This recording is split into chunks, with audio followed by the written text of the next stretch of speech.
누가복음 22장 1절부터 6절까지 우리 한 절씩 교독해 보겠습니다. 누가복음 22장 1절부터 6절까지 한 절씩 교독하겠습니다. 제가 1절, 여러분들이 2절. 자, 유월절이라 하는 무교절이 다가오매 제사장들과 서기관들이 예수를 무슨 방도로 줄까 궁리하니 이는 그들이 백성을 두려워하니라. 열둘 중 하나인 가룟딘이라는 부르는 유다에게 사탄이 들어가니 이에 유다가 대제사장들과 성전 경비대장들에게 가서 예수를 넘겨줄 방도를 의논하매 그들이 기뻐하여 돈을 주기로 언약하는지라. 유다가 타락하고 예수를 무리가 없을 때에 넘겨줄 기회를 찾더라. 아멘. 우리 옆 사람이랑 인사할까요? 참 잘 오셨습니다. 시원이 인형 치우세요. 예배 드리는 시간. 네.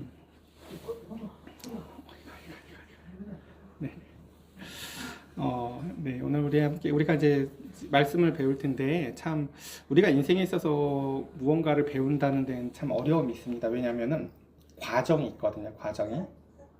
그러니까 마치 어렸을 때 우리 아빠 어디 간가 보면 그 민율이가 우리가 사는 세상에 나쁜 사람 없잖아. 이렇게 아이들이 알고 있잖아요. 그렇죠? 그 아이들에게 세상이 얼마나 나쁜지를 바로 가르칠 수가 없죠. 그래도 열심히 살아야 되고 그래도 최선을 다해야 되는 것도 가르쳐야 되지만 어느 때가 되면 이제 다른 걸 가르쳐야 돼. 뭐예요? 네가 잘못 산 게 아니라 원래 열심히 살아도 최선을 다해도 안 좋은 결과들이 있단다. 그리고 그 가운데에서 인생에 있어서 결과보다도 더 중요한 것들이 있단다. 우리는 사실 그 인생에 있어서 배움의 순서가 있어요. 근데 이제 오늘 이 예배에 우리는 나이가 스펙트럼이 어린아이부터 장년층에 이르기까지 있기 때문에 사실 어느 한 부분에 초점을 맞추기는 어렵지만 우리가 골고루 한번 생각을 해보면 좋을 것 같은데, 먼저 오늘 본문의 이야기를 짧게 아이들이 이해할 정도의 수준으로 설명을 하고 본문의 내용의 깊은 부분을 다뤄보겠습니다.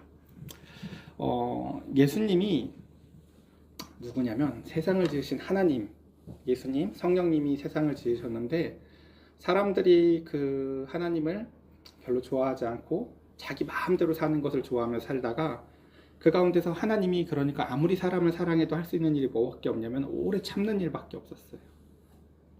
그리고 그러다 하나님이 직접 이 땅에 사람으로 오셔서 그리고 그 가운데에서 가장 약하고 심령이 가난한 사람들을 12명을 제자로 뽑았어. 그래서 그 12명의 제자들을 데리고 3년 동안 하나님 나라가 어떤 곳들인지 가르쳐 주기도 했지만 예수님이 같이 먹고 마시고 생활하면서 보여줬어요. 중요한 건 가르친 내용보다 보여준 내용이에요, 사실요.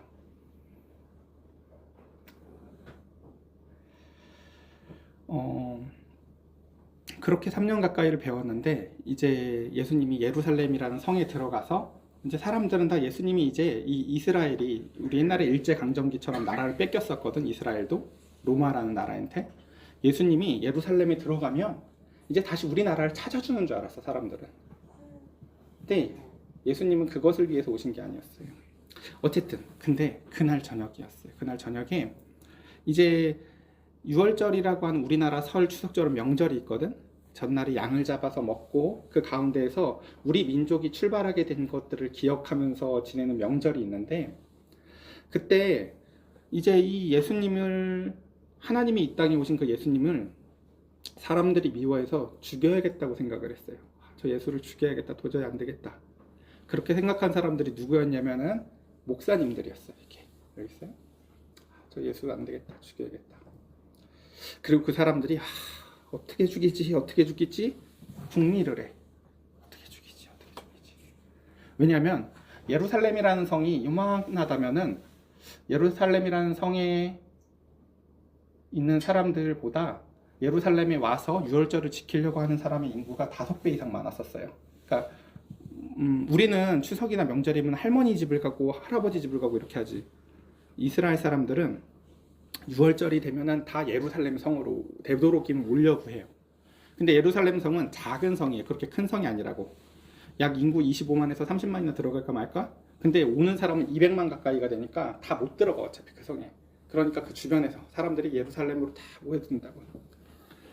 예수님도 어쨌든 6월절을 그 가운데서 그들과 보내려고 하는데 사람들이 이제 사람들이 너무 많잖아, 그치? 성에. 그러니까 만약 예수님이 또 인기가 많았거든. 그러니까 이 목사님들이 예수님을 죽이면, 예수님을 잘못해서 죽이면 이 많은 사람들이 밀란을 일으켜서 예루살렘이 뒤집어질 것을 걱정을 했어요. 그래서 어떻게 하면 이 사람들한테 아무 반발심을 갖지도 않고 저 예수를 죽일 수 있을까라고 목사님들이 막 고민을 해. 어떻게 하지, 어떻게 하지. 근데 그때 다른 곳에서 무슨 일이 있었냐면 예수님의 12명의 제자 중에서 한 제자의 이름이 유다라는 제자가 있었어요. 근데 그 가론 유다라는 제자의 마음속에 사탄이 들어갔어요. 뭔지 알겠어? 모르겠죠. 이 사탄은 우리가 이 땅에서 눈으로 볼 수는 없는 존재인데 예전에 한번 예수님이 광야에 있었을 때 예수님을 막 시험했는데 예수님이 시험에 안 넘어졌어. 이렇게. 야, 이것 좀 먹어봐. 아니야, 우리 아빠가 그렇게 하지 말랬어. 야, 이거 너 자랑 좀 해봐. 아니야, 하나님만 자랑하랬어. 라고 하면서 사탄한테 예수님이 지질 않았어. 사탄이 고민을 하다 어떻게 하면 저 예수를 넘어뜨릴까라는 사탄의 고민 가운데 하나가 저 예수로는 안 되겠다. 제자, 그 가까운 제자들을 통해서 저 예수를 넘어뜨려야겠다라고 계획을 변경해요. 그래서 그 가운데서 12제자를 계속 기다려. 사탄도 마치 너 사자 사냥하는 거 본 적 있어? 동물의 왕국 같은 데서? 다른 동물들은 멍청하게 이렇게 가지만 사자는 계획을 정말 열심히 세요. 저기 뭐가 한 마리 있잖아? 그러면 살금살금 가서 그냥 덮치는 게 아니라 사자는 때로 사냥을 해. 한 10마리가 미리 너는 저기, 너는 저기, 너는 저기 해서 내가 여기서 덮치고 도망가면 그 다음 네가 이런 식으로 굉장히 계획적인 동물이 사자야. 그 사자처럼 그 가운데서 예수님이 넘어가지 않자 그 다음엔 가론 유다라는 목표물로 바꿔서 그 가운데서 예수님을 죽이려고 해요. 근데 아까 근데 뭐 하고 있었어? 그 목사님들이 뭐 하고 있었다고 아까 똑같이? 저 예수를 어떻게 죽일까? 똑같이 고민을 하고 있었어. 근데 밖에서 갑자기 그들이 막 고민하고 있는 거지. 6월절이라서 지금 잘못 건드리면 저 이스라엘 사람들 밀란이 이렇게 큰일 나는데 근데 저 예수를 가만둬서도 안 되겠는데 막 고민하면서 막 이러고 있는데 밖에서 하더니 누구세요? 근데 그 마음에 사탄이 들어갔던 가룟 유다가 들어와. 저 예수님의 제자 중에 하나였던 가룟 유다인데요. 제가 예수를 좀 넘겨드리고 싶습니다. 라고 예수님을 몰래 죽일 수 있는 방책을 알려주려고 그래. 12제자 중 하나가. 그러니까 이 안에 있던 사람들이 어땠을까? 기도가 응답됐구만. 우리가 저 예수 어떻게 죽일까 고민을 많이 했는데 야, 거봐. 우리가 고민하니까 하나님이 다 보내주시잖아.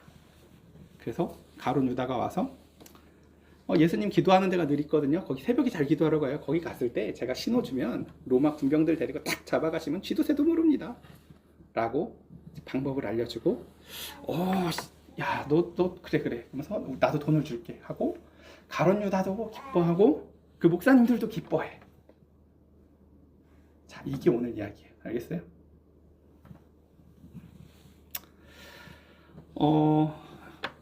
자, 이 장면을 오늘 여러분 잘 기억하세요. 어떻게 신앙이 형통하죠? 예, 형통하죠? 기도하니까 막 인도함도 받고 그죠? 이제 여기까지가 시온이가 이해할 수 있는 방식으로 설명한 거 이제 열어볼까 할게요. 자, 우리가 신앙생활이 어려운 이유가 뭐냐면은 우리가 아무리 인생을 살아가면서 아까 이제 우리가 차에서 오면서 시온이랑도 얘기했지만 아직 어리기 때문에 자기가 지혜롭다고 생각해요. 왜냐면 내가 뭘 배워가는 과정이잖아. 나 다 알 수 있어, 다 알 수 있어 라고 생각한다고. 누가 나를 속이면 어떡해? 누가 나를 이렇게 하면 안 돼? 나 안 속으면 되지. 이럴 것 같잖아요. 그쵸? 어렸을 때 우리 다. 근데 우리가 인생을 살아보면서 이제 시온이가 조금만 더 커보면 막 알아. 이렇게 나는 그러려고 한 게 아닌데 왜 이렇게 되지? 네가 최선을 다해서 어떤 친구랑 친해지고 싶어서 이렇게 했는데 그 친구가 뭐 오해를 할 수도 있고 그냥 그 친구가 네 이름을 싫어할 수도 있고 그냥 그런 거야. 인생은 내가 최선을 다해도 안 되는 것들이 있다는 걸 하나하나 알아갈 때가 있어요. 예를 들어서 네가 너무너무 성공이 하고 싶어서 눈물겹게 공부를 열심히 해서 1등을 해서 드디어 1등 했다 했는데 5등 안에 집에 가봤는데 5등 집이 겁나 부자야. 뭐야. 난 1등을 해도 이게 그냥 이럴 수 있어요. 우리 인생이. 전 지금도 기억이 나요. 예전에 우리 그 필세 이사님 둘째 아들이 수능 보러 가는데 볼 일이 없잖아요. 그래서 그 아이를 데려다 주러 이제 수능을 보러 가는 길이라도 이제 데려다 주겠다고 해서 데려다 주는데 그 아이랑 대화할 기회가 너무 없잖아요. 근데 이 아이는 예수님을 믿는 친구도 아니고 그러니까 어떻게 사는지 궁금했어요. 근데 그 친구가 저한테 해준 말이 뭐였냐면은 자기 인생의 키워드는 신중함이라는 거예요. 인생에 기회가 많지 않고 그러니까 자기는 정말 신중하게 살려고 한대요. 그래서 저도 얘랑 말할 기회가 다시는 없을 것 같아요. 그런 감 없지 않아요? 예를 들어 연예인이 저기 지나가면은 이 연예인을 또 볼 리는 없을 것 같아 이런 거 있죠. 제가 원찬이 볼 때 그랬어요. 내가 얘를 또 볼 리가 잘 없을 것 같더라고. 그래서 지금 아니면 얘랑 이렇게 말할 기회가 없을 것 같아서 맞아. 인생에 있어서 신중한 거 진짜 중요해. 근데 내 인간이 짜낸 최선의 신중함으로도 안 되는 게 많다? 그래서 신중해도 이 모양일 때가 많은데 신중하기라도 해야지 라고 정도의 이야기만 했어요. 교회를 다니는 친구가 아니었으니까. 인생의 힘듦이 바로 여기에 있어요. 내 이기적인 욕구대로 살면요 망해요. 웬만하면요 그냥 돈 펑펑 쓰고 내가 먹고 싶은 거 마시고 싶은 대로 써봐요. 그럼 망해요. 근데 나름 절약하고 아끼고 신중하고 해도 잘 안 돼요. 최선을 다해도. 여기에 이제 인생의 딜레마가 있어요. 신중해도 안 된다니까. 신중해도 안 되는 게 있어. 자, 사람들은 대부분 그래서 어떤 선택을 하냐면 어리석은 선택을 해요. 자, 우리 시온이 다시 한번 생각해 볼게요. 시온이가 막 뭘 키우고 싶어 했지. 너가 데려왔던 애들 기억나? 집에 키우겠다고? 뭐뭐 있었냐? 미꾸라지도 있었고 뭐 있었지? 개구리도 있었고 뭐 그래요. 개구리도 있었고 뭐 그죠? 빙어도 있었고 그죠? 다 어떻게 됐죠? 다 갔죠. 예. 올 때에는 우리도 계획이 있었지. 올 때 어떻게 하려고 했어? 내가 잘 돌볼 거야 라고 나름 계획이 있었다고. 그런 사람 죽을 거라고 생각하지 않고 데려왔다고. 근데 나름 그때부터 알게 돼요. 인간은 대부분 다 근데 중요한 건 뭐냐면 그 어리석은 선택들을 하고 반복해요. 이거 이해하세요? 자, 제가 저희 어머님이랑 저를 같이 한번 동시에 묶어서 팔아먹어 볼게요. 자, 대부분 뚱뚱한 사람들의 문제가 뭐냐면요 이렇게 인지를 가져요. 나는 먹는 것도 별로 없는데 살이 쪄 라고 생각을 해요. 되게요. 맞아요? 아니에요? 많이 드셔요? 그래요? 아니, 먹는 것도 없는데 살이 찐다고 인지가 되면요 아무 치료가 안 돼요. 뭐냐면은 나는 내가 먹는 양이 적다고 느끼는데도 살이 찔 때는 내 인지를 바꿔야 돼. 뭐라고요? 이게 많은 거구나. 이게 먹는 거구나. 나는 원래 먹던 대로 먹는 건데 이게 많은 거구나 라고 내 인지를 바꿔야 돼요. 사실은요. 이상해. 기초 대사량이 낮아져서 그런가? 뭘 안 먹어서 이러나? 부었나? 아니에요. 내가 먹는 게 많은 거라고. 이게 많은 거라고 인지를 바꿔야 돼요. 그래서 이 두 가지 대부분 어리석은 선택을 하다가 신중해서 어쩌다 좀 괜찮은 선택을 해도 또다시 넘어지는 것들을 인생이 몇 번 반복하다가 그 가운데서 하나님의 은총의 빛이 부어지는 사람들에게만 이런 감각이 느껴져. 뭐냐면은 인생을 최선을 다해도 안 되는 거구나 라는 걸 알게 돼요. 그리고는 뭔가 인도함이 필요하다는 걸 알게 돼요. 이거 누가 인도해 줘야 되는 거구나 인생을. 그래서 지혜의 근본이자 지혜의 시작이 뭐냐면요 그걸 자각하는 거예요. 내 인생을 내가 지혜롭게 선택하는 것 너머의 것이 필요하다는 걸 아는 거예요. 누군가 인도해 주셔야 되는 거구나 라는 필요성을 자각하는 거예요. 자, 이제 여기서부터 어려워져요. 문제는 뭐냐면 여기서부터예요. 그럼 하나님은 우리를 어떻게 인도해 줄까요? 하나님이 우리 어머니 막 기도하면 정수가 오늘은 동쪽이다. 정수가 오늘은 누구네 집이다. 뭐 그럴 수도 있는데요. 대체로 하나님의 인도하심은요 되게 역설적이고 불분명해요. 자, 이 얘기를 좀 더 설명해 볼게요.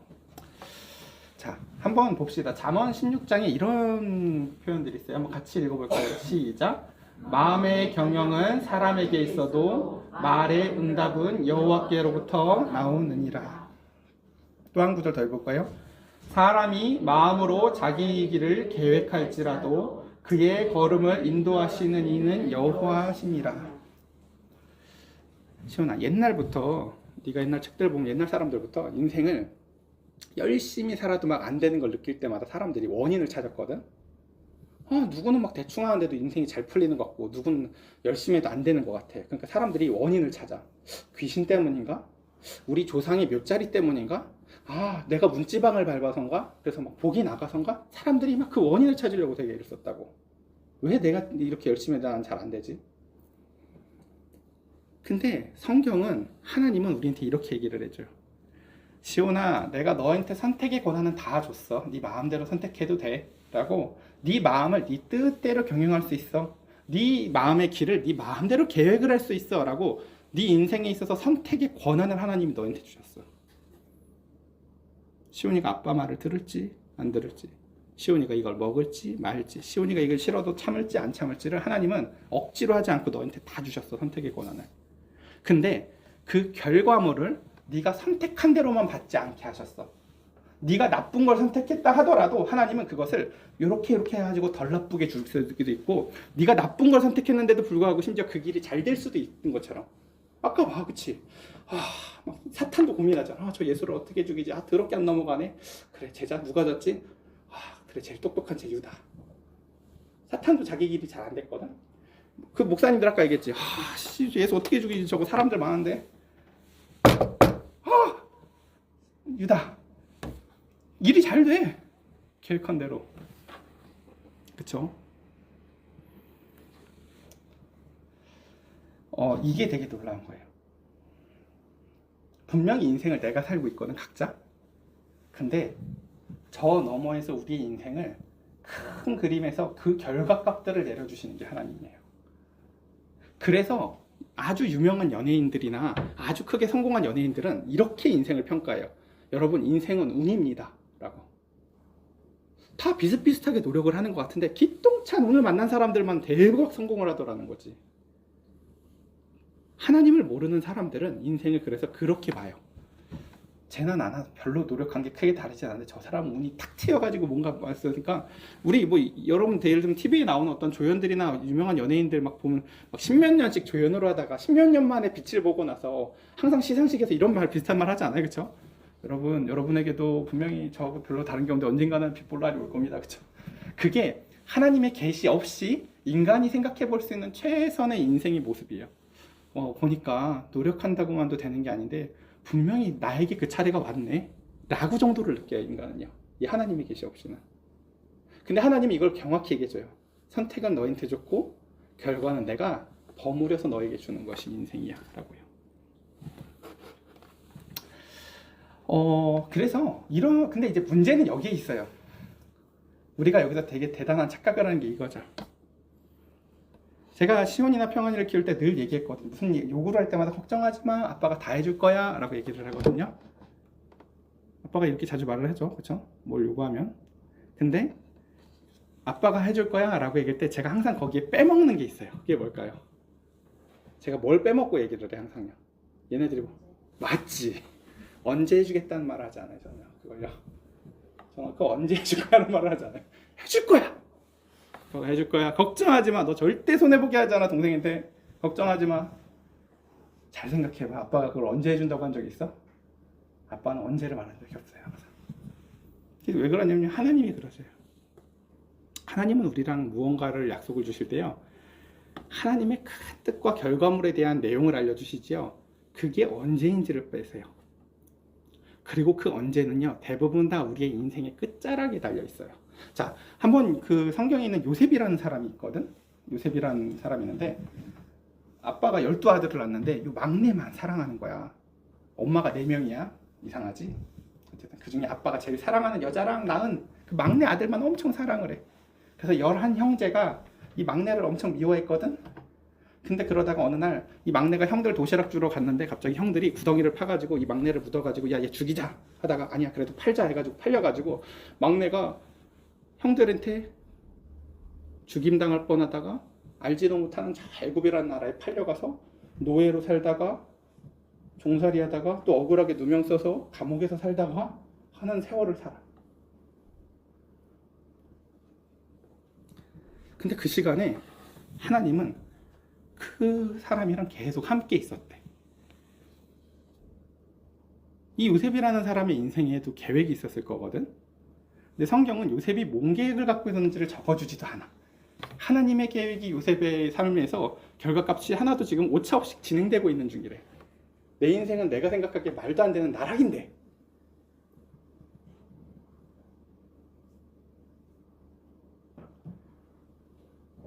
그러니까 여러분들도 자녀들에게 교육을 잘 하셔야 돼요. 어렸을 때는 최선을 다하는 거야 라고 하지만요, 아이들이 청년쯤 됐으면 빨리 이거 가르쳐 줘야 돼요. 인생은 네가 노력하는 것만으로 되지 않아 라고요. 근데 그러다가 나중에 시간이 한참 몇십 년 흘려서 결국 그 요셉이라는 사람이 애굽의 제일 높은 자리인 총리까지 되거든. 그래서 그 나라의 수많은 사람들을 살려, 정치를 통해서. 그러고 나서 그 나라밖에, 이제 애굽밖에 쌀이 없었어. 온 나라가 다 기근이어서. 그때 저 멀리서 몇십 년 전에 나를 죽이려고 했던 형들이 쌀을 사러 와. 저희 쌀 좀 주세요. 쌀 좀 주세요. 자, 요셉의 마음이 어땠을까? 나를 죽이려고 했어, 저 형들이 옛날에. 쑥떡쑥떡하는 소리를 다 들었어. 나는 구덩이에 빠졌는데, 야, 쟤 그냥 죽여버리자. 아, 그래서 죽이는 게 아니고, 기왕이면 저기 아라비아 저기 상인 가네. 야, 팔어. 그럼 돈이라도 받잖아. 야, 아빠한테는 그냥 여기 늑대피나 묻혀가지고, 여우핀지 늑대핀지 염소핀지 묻혀가지고 그냥 죽였다고 하면 돼. 이 말들을 다 들었어, 요셉이. 형들이 하는 말을. 마음에 상처 엄청 됐겠지. 그치? 근데 10년이 지나고 20년이 지나고 30년에 가까운 시간이 지나고 나서 형들을 보는데, 요셉의 마음이 형들을 향한 미움, 화, 분노 이런 거 있을까 없을까? 있을 것 같아, 없을 것 같아? 있을 것 같아. 맞아, 사람이니까 있겠지. 근데 그 이해할 수 없는 것들이 5년이 지나고 10년이 지나고 20년이 지나면서 이해되어지기 시작한 게 있는데, 뭐냐면 이거예요. 자, 시원이가 이 파란색 글씨 한번 크게 읽어볼까? 크게.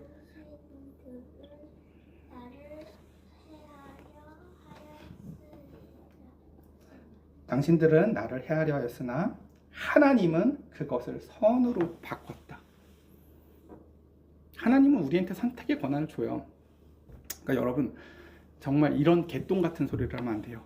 거봐, 우리가 그때 너를 팔았으니까 네가 그렇게 훌륭하게 총리가 됐지. 거봐, 일본이 우리를 쳐들어왔으니까 우리나라가 그렇게, 이런 개똥 같은 소리를 하면 안 돼요. 선택은 다 우리의 책임이에요. 여러분, 자, 제가 하나만 더 얘기를 해볼게요. 자, 아까 가룟 유다의 마음속에 뭐가 들어갔다고요? 사탄이 들어갔어요. 자, 그럼 가룟 유다가 죄를 져요. 죄의 지분이 사탄이랑 유다가 나눠 가져요? 다 유다 잘못이에요?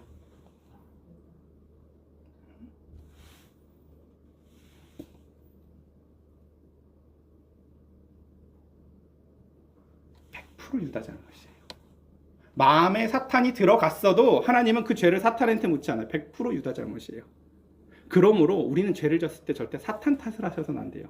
자, 아까 잘 다시 보실까요? 왜 그런지 설명을 해드릴게요.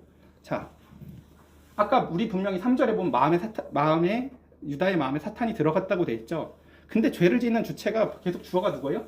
유다가 가서 유다가 의논하고요. 유다가 허락하고 유다가 기뻐해요. 다 유다의 선택이에요. 마음에 사탄이 들어간 것도 사실인데요. 마음에 사탄이 들어갈 만큼 이기적인 욕구에 빠져 있는 것도 자신의 선택이에요. 우린 그러므로 절대 핑계할 수 없어요. 마음에 사탄이 들어갔어도 심지어 그게 사탄 탓이라고 할 수가 없는 거라고요.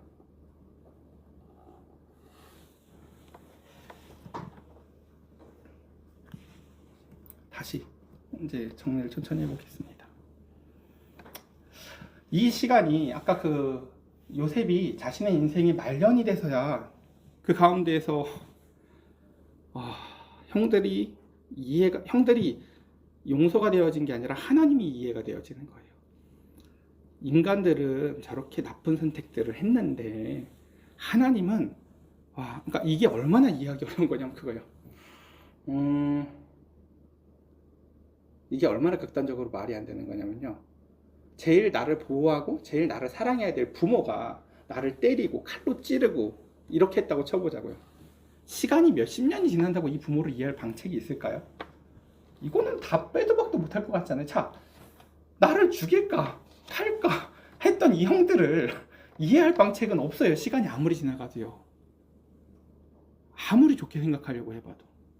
근데 요셉에게는 그것을 근데 요셉은 여기서 제일 이해 안 됐던 게 누구냐면 하나님이었어요. 꿈은 또 꿈처럼 희한한 걸 뭐 보여줘가지고 나는 말을 떠들었던 것 뿐이고, 그래 내가 시간이 지나니까 형들이 날 미워한 것도 이해는 돼. 근데 내가 그 정도 잘못을 한 건가? 도저히 이해가 안 되던 것에서 넘어가서 이런 이해를 가져요. 형들은 나를 해하려는 그런 형들의 선택을 한 거지만 그 뒤에 하나님은 그 형들의 선택 너머에 하나님의 결과값을 향한 선택들을 계속 하시는 분이시구나 라는 거예요. 만약에 요셉이 형제 중에 한 미친 애가 하나 있어가지고 거봐 그때 그래도 내가 팔자고 해가지고 네가 총리 됐잖아 이러면 이제 죽어야 되는 거예요. 이거. 이게 가장 전형적인 사꾼들이 하는 짓이에요. 하나님이 하신 결과값을 영광을 지가 다시 도둑질하겠다고 드는 것들. 지는 죄만 졌고 하나님이 그 가운데서 결과값을 선으로 내어주셨을 때 우린 거기서 자각을 해야 돼요. 나는 악만 저질렀는데 하나님은 우리를 기다려주시고 하나님은 우리의 인생에 있어서 최선의 선의 결과값을 주시는구나. 저는 저희 자녀들을 낳을 때 아마 우리 지혜도 그렇지 않았을까요? 자녀를 낳았을 때 그런 느낌을 많이 받았어요. 난 이렇게 잘한 일이 없어. 내가 뭐 이렇게 잘한 일이 있었으니까 이런 자녀들을 얻을 만큼 우리가. 근데 그래서 다시 하나님의 그 인도하심은요, 이게 어려워요. 우리가 그런 이제 이해들 많이 하잖아요. 자, 우리 어머님이 이거 잘 이해하셨으면 좋겠는데, 특히 약간 복음주의 약간 기복주의적인 교회들은 이런 걸 많이 한단 말이에요. 내가 어떤 문제가 있었을 때 자녀가 고3 수능을 봐야 되다거나 우리 건물에 빨리 월세를 빼야 되는 게 있으면 예를 들면 작정 예배 같은 걸 한다고 이거 빨리 뭐 해달라고. 근데 하나님은요 그런 걸 하는 분이 아니라고요. 하나님은 우리의 작정을 귀가 먹으셨나? 아니면 내가 좀 더 안 해달라 가지고 저러나 가지고 막 과부처럼 막 쥐야 하면은 들어줄 거라고 착각할 수 있지만 하나님이 이 일을 행하시는 방법은요, 네가 나 쫄라서 내가 너의 일을 해주는 게 아니라 네가 내 일이 하고 싶어지는 거예요.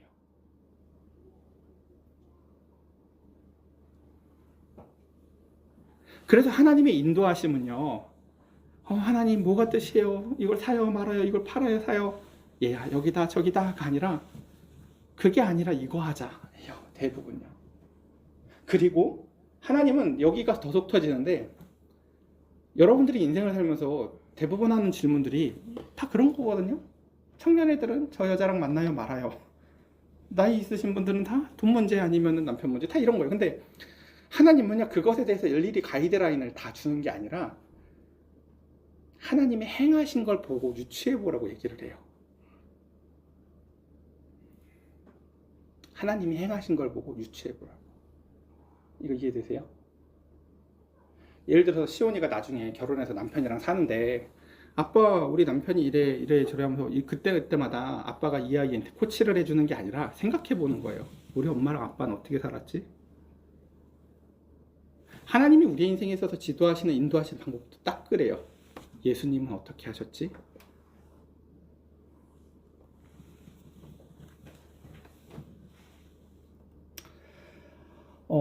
마지막이에요. 그래서 하나님이 진짜 요구하시고 원하시는 것은 뭐냐면요, 우리의 행사를 하나님께 맡기는 것이에요.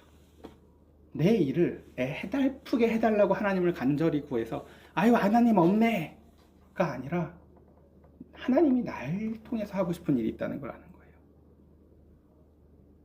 하나님이 너를 통해서 하고 싶은 일이 있다고. 네가 직업이 뭘 갖고 싶고 네가 어떤 사람이 되고 싶고 네 꿈이 뭔지가 궁금한 게 아니라 하나님이 너를 지었을 때 하나님이 너를 통해서 갖고 있던 하나님의 꿈이 있다는 걸 기억해야 돼요. 맡기라는 건 이런 거랑 비슷해요. 완전 그 무게를 다 이전하는 거, 어디에다 올려놓는 거. 이걸 여기다 놔도 될까 싶은데 그걸 그대로 다 올려놓는 상태. 그래서 잠언은 이렇게 얘기하죠. 너의 행사를 여호와한테 맡겨라. 저희 집에 보일러가 고장났거든요. 며칠 됐어요. 되다 안 되다 하다가 오늘 아침에 드디어 완전히 가셨어요. 그래서 아침에 이제 양치를 하는데 보일러가 아무리 껐다 켜도 안 돼서 또 기도를 했지. 지금 시간이 이제 교회까지 가기 1시간 남았는데 보일러를 한 10분 정도 고쳐보는데 시간을 써도 될까요? 하나님한테 기도를 해봤어요. 그랬더니 하나님 주시는 마음이 그냥 씻어. 찬물 싫은데 씻어요. 그러다가 한 번 더 다시 기도를 해봅니다. 주여, 정말 그냥 찬물로 씻는 게 맞습니까? 나는 저 가서 꼭 보일러를 내가 그 있죠, 남자들 이상한 거 있죠, 고장난 전화기라도 꼭 다 뜯어보고 싶은 것처럼 보일러가 너무 뜯어보고 싶은 거야. 유튜브에서 내가 봤거든. 뜯어보면 뭐 이게 뭐 연통을 열고 이렇게 하면 되는데, 근데 저도 하나님 말을 잘 안 듣던 사람이잖아요. 근데 오늘은 그냥 순종하고 싶었어요. 그래서 알겠어요 하고, 군대에서 제가 또 열심히 씻는 걸 제가 너무 좋아하거든요, 사실요. 그래서 찬물로 오랜만에 씻는데 묘한 쾌감이 있어요. 묘한 쾌감이 있어요. 찬물로 샤워를 하는데 묘한 쾌감이 있어요. 너무 어느 때보다 개운해. 이상해. 찬물로 막 씻어요. 물론 이따 얘네들 집에 가서 죽겠지. 니들이 알아서 기도해. 자, 이거 착각하지만 문현빈, 너 엄마가 네 기도 해줘봐야 소용없어. 네 기도 네가 하는 거야 그거. 알겠어? 엄마는 자녀니까 너의 병 때문에 막 아파서 기도를 할 수 있다? 결정적으로 네 병이 낫고 네 문제 해결되는 건 너한테 신앙이 있어야 되는 거야. 아빠가 목사여도 얘 걸 내가 못 해줘. 얘도 얘가 해야 돼요.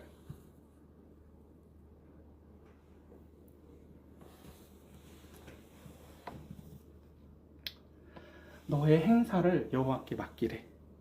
그리하면 네가 경영하는 것이 이루어지리라. 제가 너무너무 좋아하는 구절이면서도 너무너무 오해되는 구절이에요. 이거 장사하는 데들 많이 있거든요. 인간이 그래. 같은 말인데 다르게 들려. 자, 이거 뭐 하겠다는 말로 들려? 뭐 하겠다고, 뭐가 포인트로 들려요? 네 경영하는 게 이루어질 거야. 그러니까 하나님한테 맡겨. 이게 이렇게 읽힌다는 거지. 그래서 사업장마다 다 붙어 있어. 장사하는 데마다.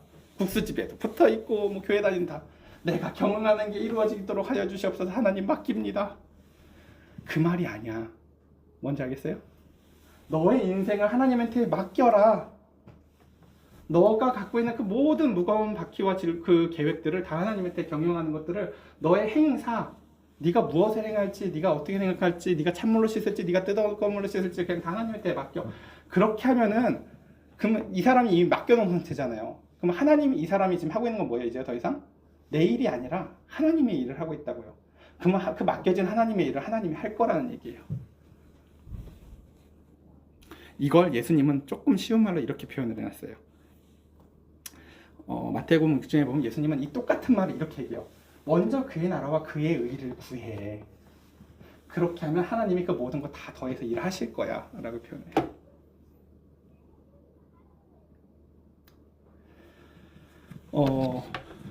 우리가 이번에 뭐 탄핵을 막겠다고 모인 교회들, 그리고 그 가운데서 이기적인 욕망들로 모인 수많은 교회들을 볼 때, 저는 딱 성경에서 봤었던 그 바알세부를 섬기던 사람들의 모습이랑 똑같아 보여요. 자기들의 이기적인 욕구를 들어달라고 칼에 자해하고 별짓을 다 해보면서 이상한 짓들을 하죠. 될 리가 없어요. 그리고 애초에 기독교는 내 이기적인 욕망을 하나님한테 부르짖어서 하나님을 굴복시키는 종교가 아니라, 나도 나한테 있는 계획이 뭔지 모르는 그 하나님의 계획을 구하는 것이에요. 근데 여러분 계속 기억해야 될 인물이 누구예요? 바로 요셉이에요. 자, 요셉이 한 10년쯤 지났어. 형들한테도 버림받고 애굽에서 내가 노예 생활하다가 그 다음에 억울하게 감옥에 가가지고 막 갇혀 있는데, 하나님이, 야, 내가 너 너무 불쌍해서 안 되겠다. 내가 너한테만 알려줄게. 3년 후에 펴. 이랬으면 좀 견디기가 쉬웠을까요? 그런 게 아니라는 거예요. 하나님의 인도하심이라는 게, 나를 대체 왜 이렇게 만들어요? 여기 하나님 원래 대답 잘 안 해요. 그냥 그 가운데서, 그러니까 끊임없이 창세기 우리가 읽을 때 기억나는 게 있죠. 요셉이 말리고 있는데도 인생이 계속해서 그가 형통하더라는 말을 계속 써주죠. 그 형통하다는 말이 뭔지 알아요? 요셉의 마음 상태를 설명하는 거예요. 왜 괜찮지?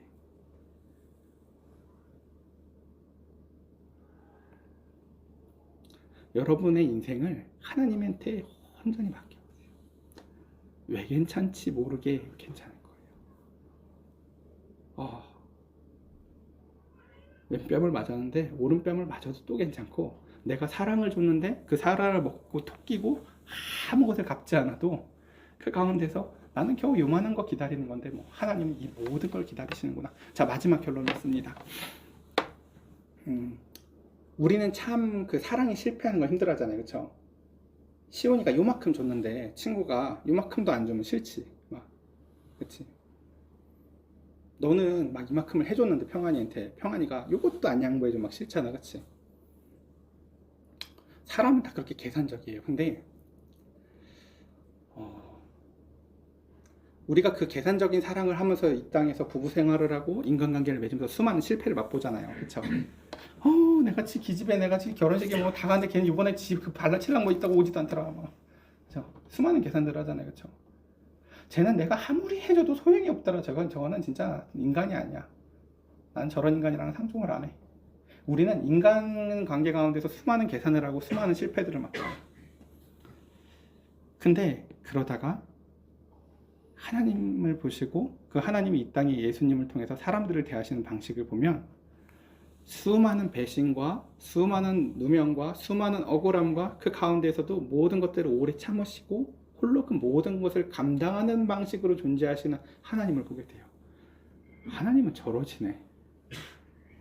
우리는 뭐 호의가 2번만 돼도 둘리가 된다는데 하나님은 둘리가 아니라 비가 타고 가시려는지 아무것도 안 하세요. 정말 사람들이 이렇게, 저는 이 정도로 교회가 모욕당할 정도면 하나님이 뭘 내려야 될 것 같거든. 난 좀 그런 거 좀 있으면 좋겠다는 생각들을 많이 해봐요. 출애굽기에 보면 얘네들이 막 나중에 민수기에서 보면 막 나쁜 짓 하면 갑자기 땅이 갈라지고 막 3만 명이 죽더라, 이거 있잖아. 얼마나 똥해, 그렇죠? 그렇죠? 인간들이 정말 하나님을 팔아먹고 악한 모습으로 살아갈 때 하나님 땅 한 번쯤 더 갈라져도 이 땅에 복음 전파에 해가 없지 않을까요? 이런 생각을 해보는데요.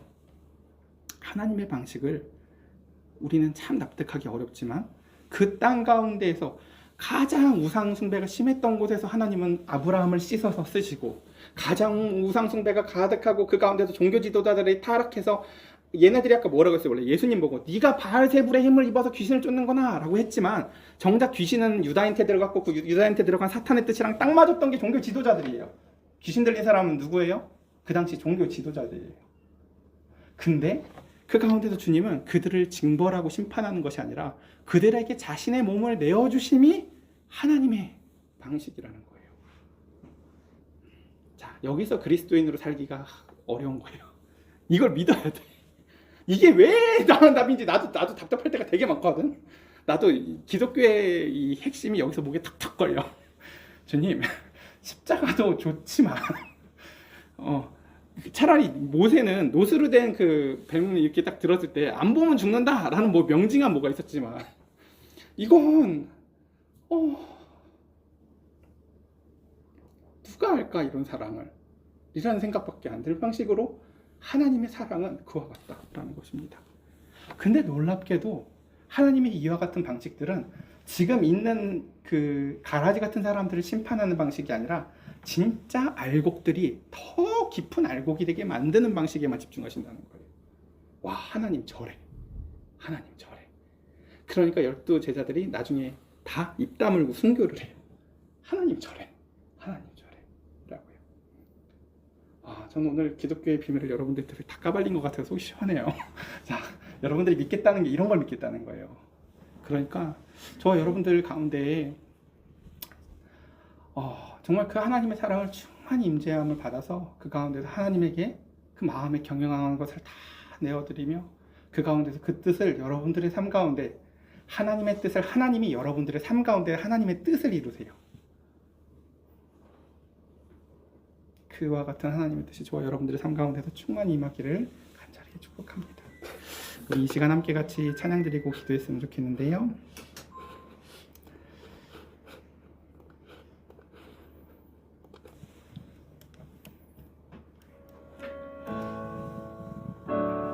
우리 1절 찬양 드리고 함께 같이 기도하겠습니다. 우리 가사를 묵상하며 함께 같이 찬양해 봅시다. 주여 우린 연약합니다. 우린 오늘을 힘겨워합니다.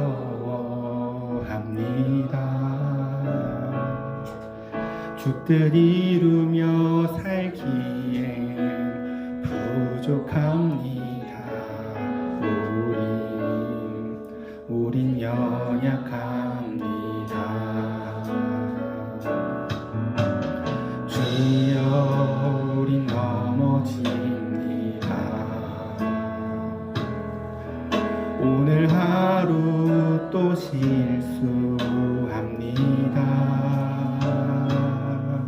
주의 긍휼을 구하는 죄인입니다.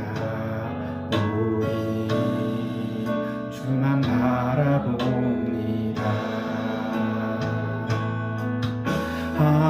한없는 주님의 은혜 온 세상 위에 넘칩니다. 가릴 수 없는 주 영광 온 땅 위에 충만합니다.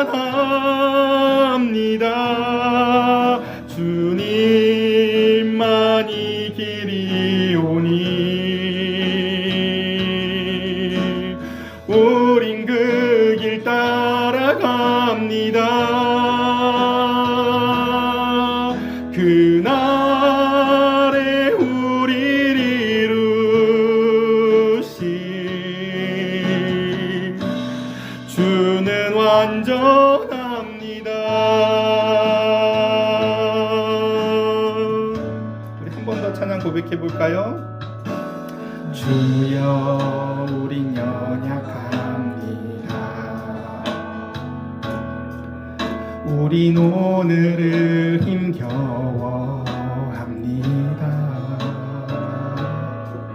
주 뜻 이루며 살기엔 부족합니다.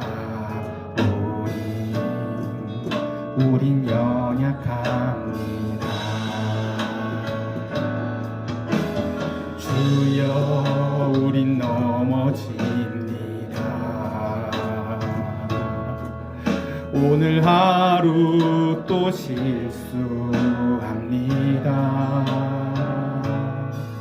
주의 긍휼을 구하는 죄인입니다.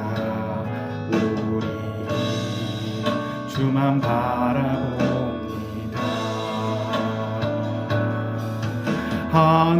한없는 주님의 은혜 온 세상 위에 넘칩니다. 가릴 수 없는 주 영광 온 땅 위에 충만합니다. 주님만이 길이오니 우린 그 길 따라갑니다. 그날에 우릴 이루시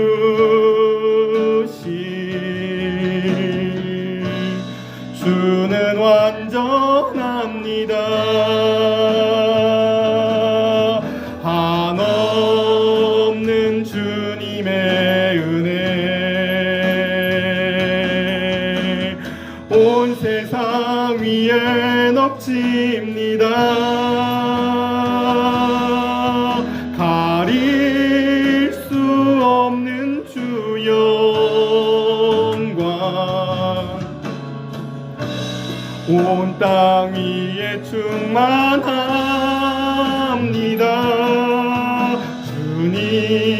주님만이 길이오니 우린 그 길 따라갑니다. 그날에 우릴 이루시 주는 완전합니다. 우리 시간 함께 말씀을 기억하며 기도해 봤으면 좋겠습니다. 하나님, 우리는 참으로 연약하고 실수도 많고 내가 신중해 봐야 거기서 거기인데도 내 인생의 습관을 그저 내가 선택에 나에게 있다는 것만을 누리며 살아갑니다. 그러나 이 시간 이제 그 앞에 주님 앞에 나의 마음에 경영하는 모든 것을 내어드리며 살기를 원한다고 우리 이 시간 하나님 앞에 내 인생을 책임져 달라고 우리 이 시간 함께 같이 기도합시다. 참 좋으시고 자비로우신 하나님 아버지, 이 시간 우리 사랑하는 성도들 하나님 아버지 앞에 오늘 말씀을 기억하며 기도합니다. 나의 마음에 경영하는 것들이 사람의 마음에 경영하고 이루고자 하고 계획하는 것들을 하나님께서는 다 선택할 수 있도록 우리 모두에게 그 자유한 의지를 주셨으나 우리는 막상 선택의 권한은 있으나 자유가 없습니다. 무엇을 선택해도 그 가운데에서 실수가 많고 어리석음이 많고, 무엇을 선택해도 그 가운데서 온전함이 없고, 무엇을 선택해도 책임조차 지지 않으려고 합니다. 그 가운데서 남 탓하기를 좋아하고, 그 가운데서 다 내 탓이 아니라고 하고, 내가 몰랐다고 하고, 그러면 어리석은 것이 알아야 될 텐데 우리는 또 우리가 지혜롭다고 여깁니다. 주님, 우리의 어리석음을 알게 하여 주시사 이제 그 가운데 하나님의 인도하심이 필요하다는 것을 알고 기억하며 주님에게 손 내미는 인생들 살게 하여 주시옵소서. 우리는 참으로 어리석습니다. 나의 마음에 경영하는 것이 그닥 중요한 일도 아님에도 불구하고 하나님 그것을 내려놓지 못할 때가 많습니다. 하나님의 마음에 계획하시는 것이 무엇입니까? 우리 한 사람 한 사람을 통하여 하나님이 갖고 계신 계획이 무엇입니까? 주님, 오늘 이 시간 그것을 묻게 하시고 그것을 따르게 하시고 내 생각이 무너지고 하나님의 뜻대로 살아가는 인생이 더욱더 하나님 아버지 앞에서 형통하게 하여 주시사 만유의 주 앞에서 하나님이 우리의 삶 가운데서 임재하셔서 그 가운데서 우리의 인생을 살게 하실 때에 생육하고 번성하고 하나님 아버지 생육하고 그 가운데서 기뻐하며 말씀이 흥황하는 삶 살 수 있도록 주님 은혜를 더하여 주시옵소서. 내가 힘을 빼는 것이 아니라 옛사람이 죽게 하여 주시옵소서. 그저 힘을 빼는 인생이 아니라 옛사람이 죽게 하시고 오직 새 사람이 임하여 하나님의 임재로가 가득한 인생, 성령이 충만한 인생 살기를 원하오니 성령님 은혜를 더하여 주시사 내 계획을 내어놓게 하여 주시옵소서. 나의 주권을 내려놓게 하여 주시옵소서. 오직 하나님의 주권만을 붙잡고 살아가게 하여 주시옵소서. 하나님, 이 나라를 긍휼히 여겨주시사 하나님 아버지 이제 참으로 중요한 기간에 놓여져 있습니다.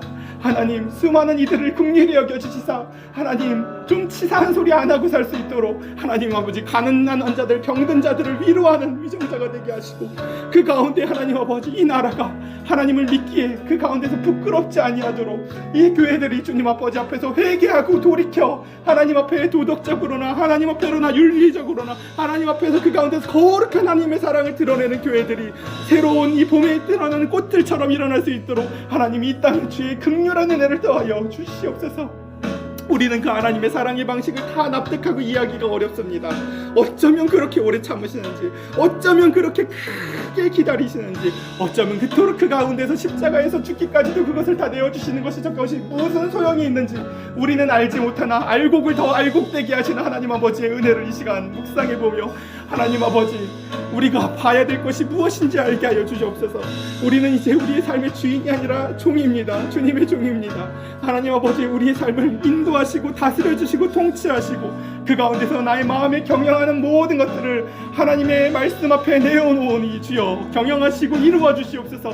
오늘 우리의 삶을 통해서 무엇을 하시고자 하십니까? 오늘 우리의 삶을 통해서 무엇을 행하고자 하십니까? 나의 연약함도 자랑이 되게 하시고 나의 부끄러움도 하나님의 영광이 되게 하여 주시옵고 그 가운데서 나의 못남이 그 가운데서 하나님의 그 미천한 것들로 말미암아 세상의 잘난 것들을 부끄럽게 하시는 하나님의 계획 가운데서 쓰임받게 하여 주시옵소서. 우리가 못난 것이 흠이 아니라 하나님의 영광됨이 자랑되는 인생들 살게 하여 주시옵고 오늘 함께하지 못하는 우리 하나님 아버지 사랑하는 우리 청년들에게도 하나님 아버지 은혜와 긍휼의 마음을 하나님 아버지 더하게 하셔서 하나님 나의 계획하는 것 너머에 더 큰 하나님의 사랑의 손길을 붙잡을 수 있는 하나님 아버지 오래 참으시는 사랑의 은혜들을 하나님 아버지 오늘도 그 마음의 햇빛을 드리워 주시며 감사드리옵니다. 하나님 아버지, 우리 사랑하는 성도들 이 한 주간에 또 얼마나 힘든 삶을 살았습니까? 오늘 이 하루의 이 예배 가운데에서 하나님 아버지 주님을 만나고 동행하고 기쁘게 살아나갈 수 있도록 주여 은혜를 더하여 주시옵소서.